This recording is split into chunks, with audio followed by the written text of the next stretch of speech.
I'm Andrew Sherman. I'm a Texas transplant who has always been in pursuit of art as a career.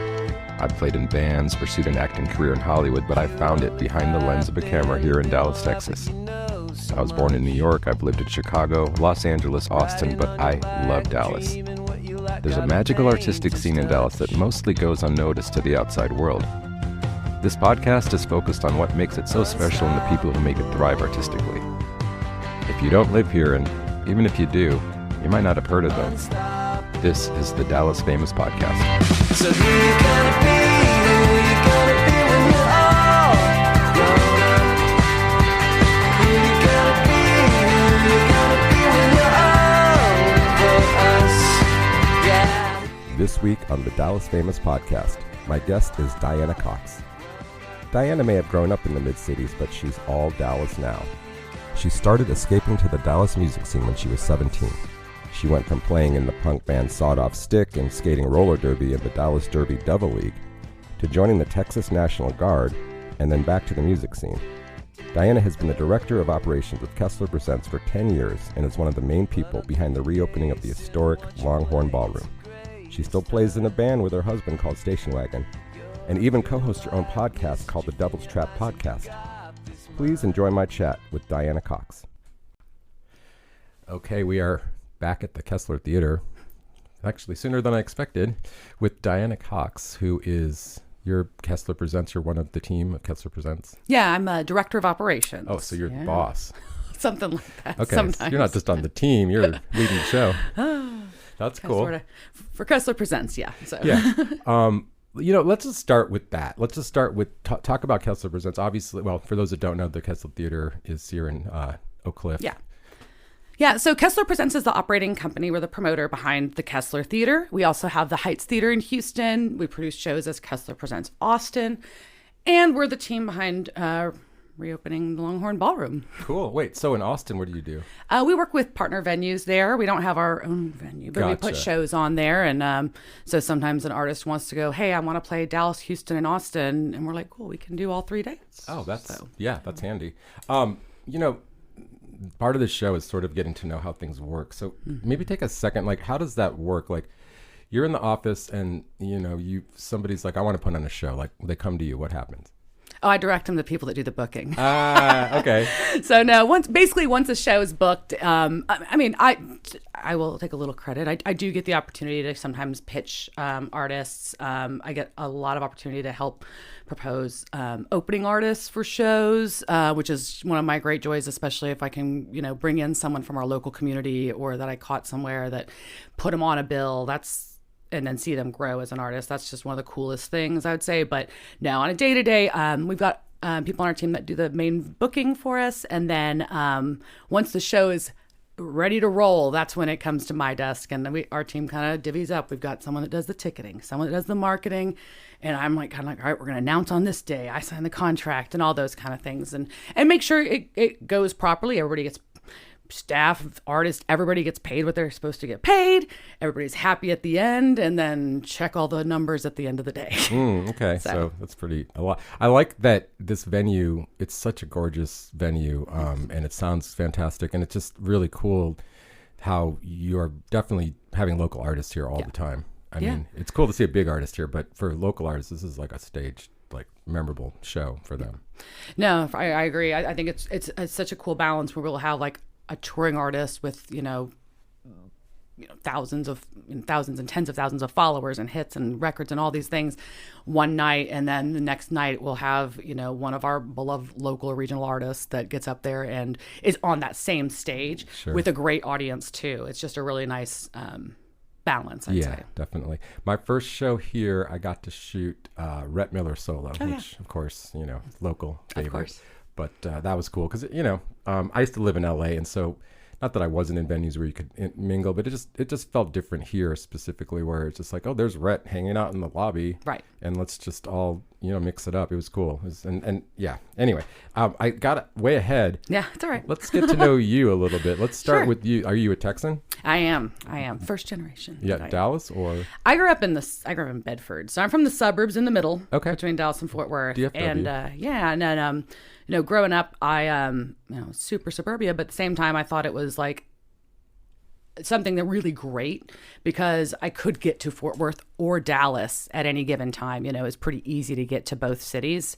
And I'm obviously very Dallas now, but Yes. but there's great things in our whole Metroplex area. And that's we're really lucky, I think, overall to have like cities like this with the contrast, but also it draws so much more of everything, of arts and culture, to have Dallas, Fort Worth, and even Denton. Well, I'll say it, but it adds a lot to us, I think, here. So okay, so you're growing up mid city, we'll call it. Oh yeah. And what's your introduction to like realizing I love music? It's not just a thing like that people do. I love this. So for my, so it wasn't my first concert ever. That was Garth Brooks at the old Texas Stadium, but with the pretty legendary shows he did there. Nice. But for my 15th birthday, my dad took me to see the Toadies in Fort Worth at Will Rogers. And the openers were Brutal Juice and Civ, who Brutal Juice is another legacy local band from, and this is the 90s. So they've been playing for a while, not to out. I'm sure everybody knows how old they are at this point. Right. And we had floor tickets, and me and my friend went down in the front and bopping around, and I thought it was the coolest thing. And that was when it just hit me, like, this is it. This live music and the rock and roll and all of that just blew my mind, that experience. And I got knocked around a little bit, which always, like, when you first get that little shove in a little mosh pit and when you're a little angsty teen is a special moment that you don't forget.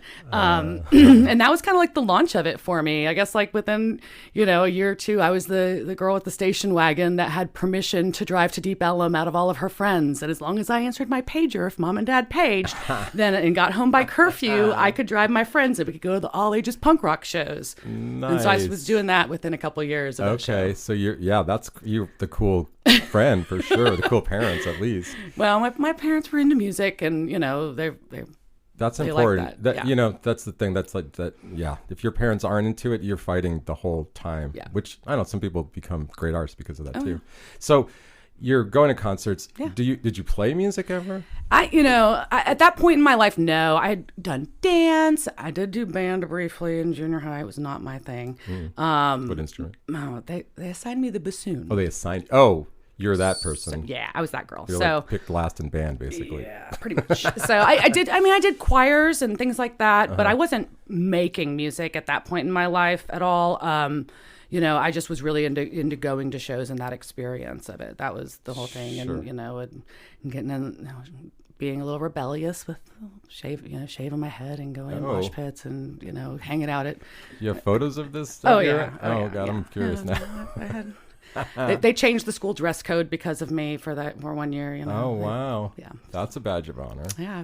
Maybe not so much in good one. Texas. I feel like everybody did. I don't know. I didn't grow up here. It was pretty good. I was pretty proud of it for a little bit. I was Nice. mad, but then I was real proud. Yeah, It was one of those. Honestly, I was like, that story is better than. it's like, they specifically listed pink as an unacceptable hair color. That's because of me. Wow.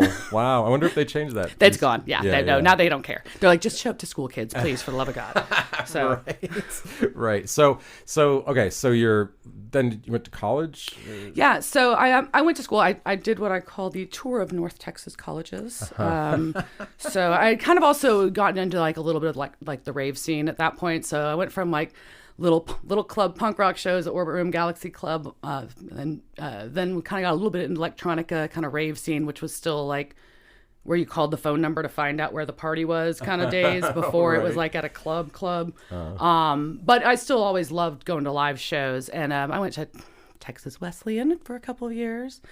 Did a little bit of time at UTA and Tarrant County College, and ended up at UT Dallas. Okay. That's where I wrapped up at. Okay. And were you doing music related stuff at school? Not at school. I did some photography, but it wasn't my.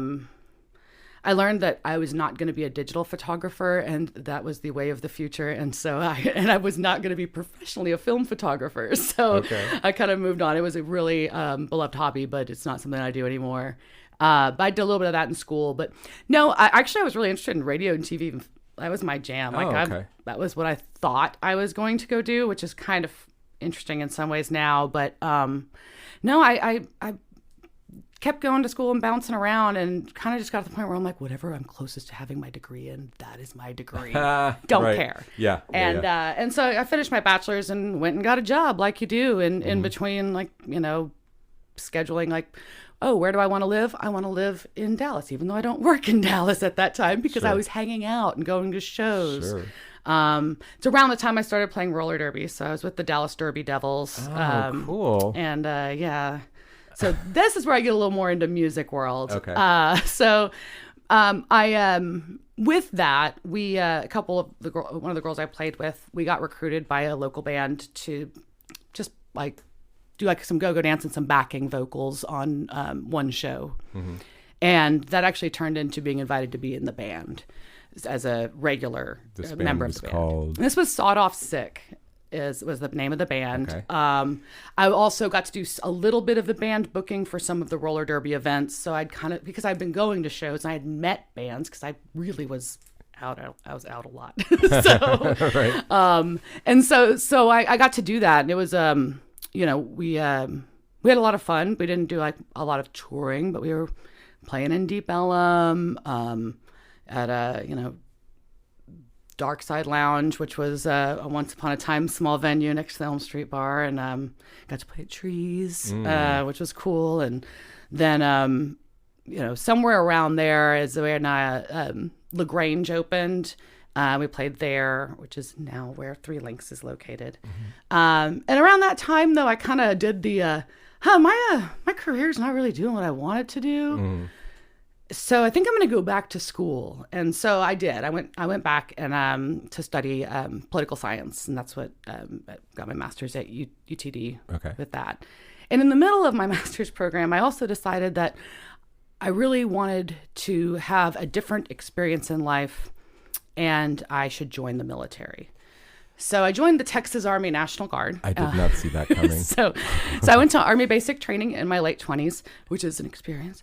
What made you think of that? Like, you're going to punk and these shows. Like, what made you think of the military? Well, so I think it's a variety of things. First of all, the State National Guard program is very much centered on services to the state, right? It is like when there's floods, when there's disasters, like rescue type stuff. When a lot of that type of stuff, but also they are part of the Army. I mean, that they go overseas just like anybody else in the military can. And for me, I felt I'm very pro-military family, so that's where I come from regardless. I mean, there's not a lot. I mean, we don't have like a huge military legacy before, but we do have several people in my family that have been, and it's always been something I've been proud of and kind of thought it was neat. And it had crossed my mind before, but I was like, there's no way I could do that. And then I was like, I'm going to prove it to myself that I can do it. So I went in as an officer candidate because I had my degree and did officer school. And wow, and people had to call me ma'am. It was really weird. But yeah, so I was doing that and finished school, and I taught at Tarrant County College, where I had attended before I got out with all that. Okay. And that's where it kind of comes around back to LaGrange. One of my dear friends was the owner of LaGrange, and and she has an awesome rum distillery now, by the way, down in Dripping Springs, if you're into that.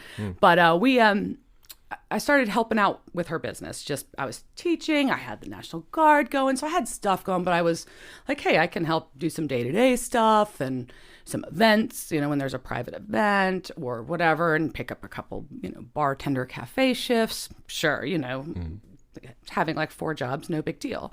So I was doing that, and it kind of came about that they were going to be getting ready that they were closing. And it was, that was the decision that was made at that time. And so we continued, though, doing some pop-up event work on our own through just get small little contracts here and there.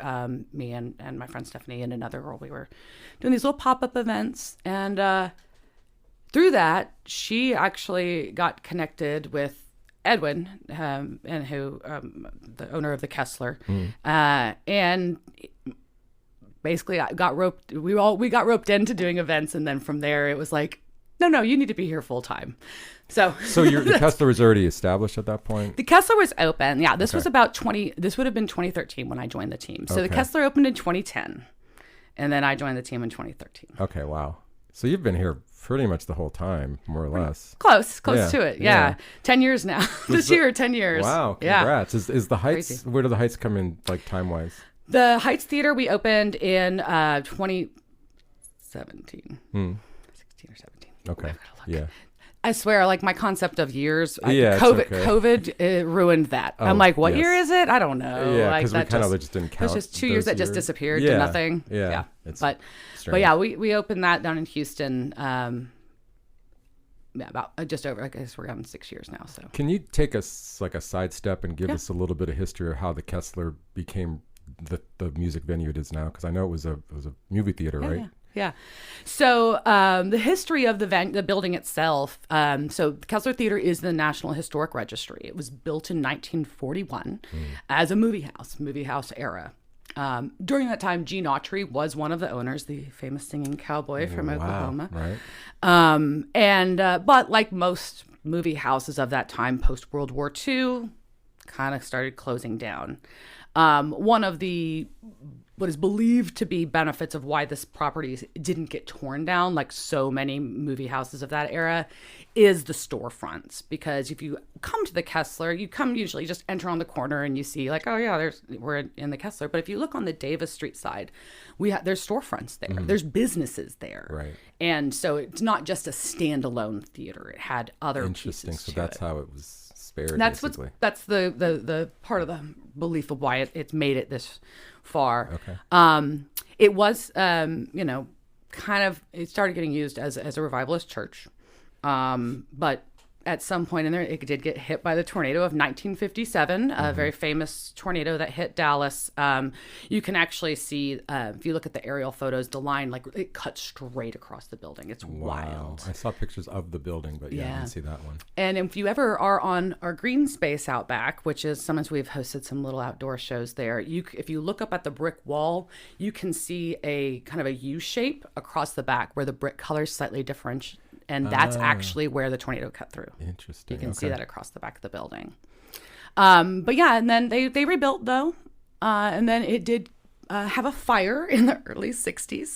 That was, didn't obviously, it didn't fully gut the building, but it was not good.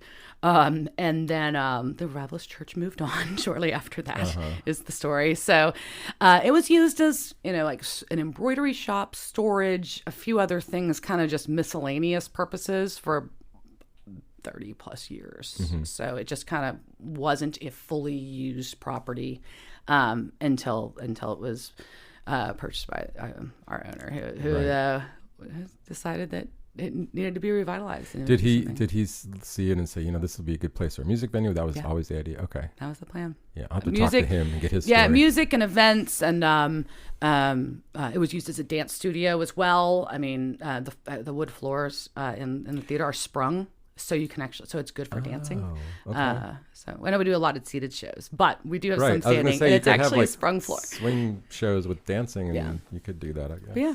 Not that you need help filling nights here. Yeah. So So you've been here 10 years. Some of your favorite moments at this venue? I'm like, so I'll try to name a few. That's always such a hard one. loaded question. Sure. I think I will say just a couple standout shows of touring artists that just like blew me away, or were just really special experiences. We had John Batiste. That was amazing. Whoa. We had, and he did In the Round in the middle of the room. It was killer. But just time out. More of that type of show, by the way. I guess it's up to the artist, but that is... Sure. Yeah, I'd love to. Okay. We'll work on that after. And Mavis Staples What? is amazing. Wow. Amazing show, like full goosebumps. I've gotten to see, Billy Joe Shaver, gotten to do, but all the way over to the other end of the spectrum, Laura Jane Grace played here. I guess, there's just so many cool touring shows, but then you also get the other side of the coin when I get to see like the locals that I like. And so that's, I think, the other side that's just really exciting to see. And,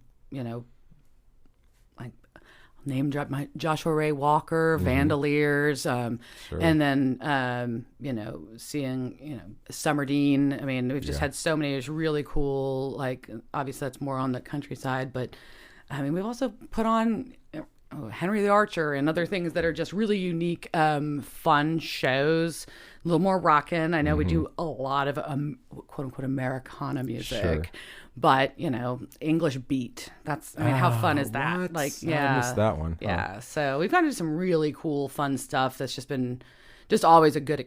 I don't know. I feel like it's an experience, and that's the difference. I don't know. My first time being here, I was working on that show, the Chevy Music Showcase, and it was the Fox and the Hound and Creamer. Neither band are together, but Jacob Metcalf was here, who works here still and he's got a solo thing. He's our venue manager. He was right. Yeah. He was so funny because we were these guys from Hollywood, which I'm not very Hollywood if you know me, but they didn't know that. And he was, I don't know what was happening at first, but I was tasked with going over there and trying to convince him to put a piece of tape on his eyes out or whatever he had. And he was just giving me grief about it. And then he wanted, I mean, he was being very nice, but he was, and then in the contract, he's like, I need to talk to my lawyer and this and that. And I just was like sitting with him patient. And then at a certain point, like, I think it was 20 minutes. And he's like, you know what? I trust you. I like you. And he just put the tape on. He signed the thing. I was like, who is this guy? I freaking love that dude. Yeah, no, he's awesome. And he's an amazing artist in his own right, too. Yeah. I love working with him, but he's such a good artist. And he got to have his album release here just a few months ago. And it was, in addition to being entertaining, it was visually stunning, which is why I think he probably was very particular about something like that. But so no, it's definitely, we've got to do some really cool stuff here like that. Okay, so coming up very soon, in fact, I think you mentioned after you take a short break, you're going to be headlong into the Longhorn Ballroom situation. So why don't you get us going on that? Yeah, so I think it's been, a lot of local news has covered that our Kessler Presents is behind the reopening of the Longhorn Ballroom. And so I won't harp just on that portion, but basically, we've... I've been in progress of renovating the Longhorn Ballroom. It was, such a historic spot that is, and I'll say to everybody like, oh, of course, Sex Pistols and Merle Haggard. Mm-hmm. That's the sign that everybody knows, right? That is the sign. And it's really cool. There's nothing uncool about that. I'm like, how much more freaking rock and roll can you get than that? Yeah. But so no, we're super excited and having our opening weekend announced is big deal, and definitely paying homage to those that played, have the legacy of the place and who's played there before kicking off. I mean, how could you not kick it off with Asleep at the Wheel? Right. But it's just so cool. Like, that's one of the reasons that I started this podcast is like, I am not from Dallas. So the history of Dallas to me is fascinating. And the more I learn, the more I'm interested. And it's so cool to be able to bring a venue like that back. I mean, the fact that it wasn't torn down, like if we were in California, that would have been torn down so long ago. Well, it's been lucky, there's been, there has been iterations and attempts at bringing it back. And it's, there are challenges with a property of that size and being a very real estate centric city. There are challenges, but, we're real lucky to have gotten the support and been able to pursue it. I think it's just a really big deal for the city. And you talk about like the history of a place like that. It's obviously we've got a soft spot for historical venues as a company and a brand and all of that. I mean, the Heights Theater is a historic movie house as well. Okay. So, which also had an arson actually and got burned down. And that's Houston stories though. We won't tell too many of those. But the Longhorn's a little different in that it wasn't a movie house. It's always been a music venue. And so, for as much amazing history as the Kessler and the Heights have, it's not like, oh, all these, we've got amazing artists that have played here, but it's not 50 years of amazing artists. Sure. It's, it's 10 to 15 years of about amazing artists. And that's about it. So when we look at Longhorn, it's, you can talk about, it was built as Bob Wills' ranch house. That's what it was built for him to play, for Bob Wills. Okay. And like Western swing, boom. But, through over time, it grew away from that. And obviously name was changed to Longhorn. But, it's it's got a rock and roll legacy. It's got a soul legacy. It's got all of those things. It's just such a place where, so like you've got your rock and rollers that have been there. You've got your Latin artists that have been there. You've got, the soul and R&B African American artists that have been there. And then of course you've got your old school country. I mean, that's a given. It's crazy though, the amount of variety. I mean, yeah, there's venues like that in other places, but I mean, it just seems like certain shows, not just those shows, but I've heard of other shows too, that people just mark their life before and after. I just had Bubba Flint, who does, cartoonist, and he said that the Sex Pistols shows, he's like, I actually was there. I'm one of the people that really was there. He's like, after that, my art changed because I was like, there's no restrictions, like there's no rules. And I just think that's so cool, like how the arts are affecting each other. Well, yeah, and I think, I don't know, people have feelings about the Sex Pistols because there's a lot of opinions as to whether they're actually a good band or not, and all of those kind of things. Sure. And without even getting into that, I mean, because I can have that debate. And yes, I had my little, little 8th grade Diana had her Never Mind the Bollocks t-shirt going to go skateboard with her friends. But also looking back, I'm kind of like, oh, I do not want to listen to that album today. Yeah, it's fine. Yeah. But I think it represented something. Their tour really did for music. And there's conversations about like, were there punk bands in Texas before they played? Sure there were. And I'm saying Texas centric because that's where we're sitting at, not because that's all that matters. But but yeah, there were. But I think it opened up the tent and opened up the awareness about that type of music and about that rebellious spirit. And I think that was a really, and just put it in a different light and direction. I think that's cool. Sure. Yeah. I mean, because if you're in a punk band, you're in this little circle. If you're just going along, you heard of this band with the Sex Pistols, I want to check them out. Yeah. That's a whole bunch of people that didn't know what they were walking into, maybe, or to some extent. No, for sure. So I think it was, it was pivotal in that historic way, even if it's not necessarily influential in that way. Sure. Not necessarily. I feel like if you're a 17-year-old kid at that show, you don't care about anything but how amazing it is. Exactly. We can talk about the other stuff after the fact. I agree with you on a lot of that, but I can only imagine what it must have been like if you're a kid in that room. Yeah, I can't either. Yeah, it's wild. Well, let's talk some more about you. Okay. We're pretty much getting to the end. But, I know that so other stuff you do. I know you have a podcast. Yeah. So, my husband and I have been doing music off and on for the last few years. Okay. So we did have a project called Station Wagon, which is punk covers, but we're not. What? That's changed. So now we're working on some duo stuff. Did you record in the mix? that? Well, it was all street punk or like skate punk covers. So I mean, I could put that stuff on Deep Film Radio. Yeah. Well, I'll see if they can dig a couple up. Okay. We did a little bit of recording, but not a ton. But so we're working on some stuff. And then I do a podcast with one of my friends. It's called Devil's Trap Podcast. And it's about the TV show Supernatural. She's a super fan, and I'm watching one episode at a time. And you hadn't seen it? Never. Oh. So I'm like, every week is new to me. God, when you were telling me about it, I'm like, oh, why? That's interesting. You're such a fan. Like, you're not even the fan. She's the fan. Yeah, she's the fan. That's great. She Okay. That's more interesting than I'm reacting in real, like in quote unquote real time, each week. And then I'm in the car club Them. We put on the Invasion Car Show in Deep Ellum every year, where we shut down Elm Street. It's it's usually it used to be over Labor Day weekend, and then we all decided that was too hot. So it's in September. Okay. So we do that, all pre-64 cars in Deep Ellum every year. That's great. And then when's the first show at Longhorn? March 30th. Awesome. And then last thing, tell us where we can find you. Is there stuff we can find you anywhere? Yeah, sure. I mean, my Instagram's out there. It's Diana Slick. But we got you can follow Devil's Trap Podcast. I don't really have any other professional social media out there, so that's kind of it for me right now. Okay. I kind of hide behind the scenes a little bit. Sometimes they let me what's interesting to me is I feel like it's on the one hand, being a performer or being in the scene makes you it's your job, running a show. But at the same time, I find it interesting. Like, I didn't expect you to, like, I have a podcast, but I also am behind the scenes. Like, most people are one or the other. So right. That's pretty cool. I try to do a little bit of both. I mean, a little privacy sometimes, but also I like it. I'm not scared to get out there, but I also like obviously here we are. So it's a nice balance. Well, I love what you guys do here, and I cannot wait for Longhorn Ballroom to open. Awesome. So Diana, thanks for sitting with me. Yeah, thank you so much. I'd like to thank Diana Cox for inviting me back to the Kessler. Salim Nurala gave us our theme song, Unstoppable. You can check out the Dallas Famous podcast every week, Sundays and Tuesdays on Deep Ellum Radio at 1 p.m., and then on all the podcast places. Check us out next week.